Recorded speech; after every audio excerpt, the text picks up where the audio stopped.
somebody's asked about ARR, I'm not sure if it's true for you or not, but it's like, why do VCs ask questions related to ARR when they're doing pre-seed investments? Right. So the reason they're doing that is they're not aware of the market, right? They just literally don't know the market. It's going to be an obvious question. So think about the investment process. We meet with 500 companies. We're going to say no to 90% of them. That's just the way venture works. You have to look at a ton of companies to figure out which of their 5 or 10 a year, in our case, or 20 a year, depending on the fund size, what they're going to go in. And part of that is the metrics that go into place.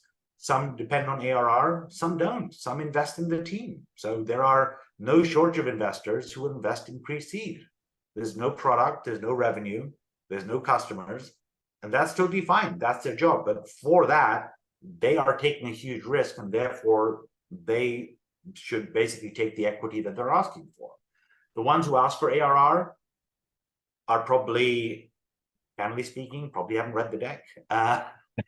In some cases, that's possible. There's a lot of information that they're basically putting in place. I'm not trying to apologize for them, but they're looking at 10 companies, a week, a day. Sometimes you have to put that in place.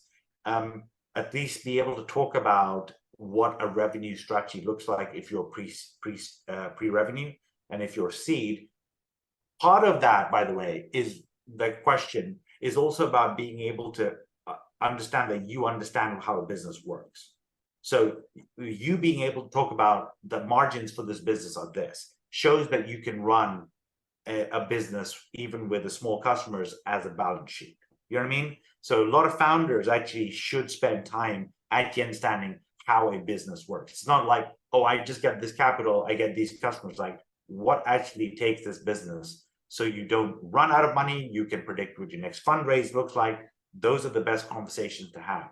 I genuinely think that a lot of founders fail at the first hurdle because they're not able to articulate clearly, be able to do it with a degree of passion and excitement about what they're building, and being able to demonstrate their understanding of the business.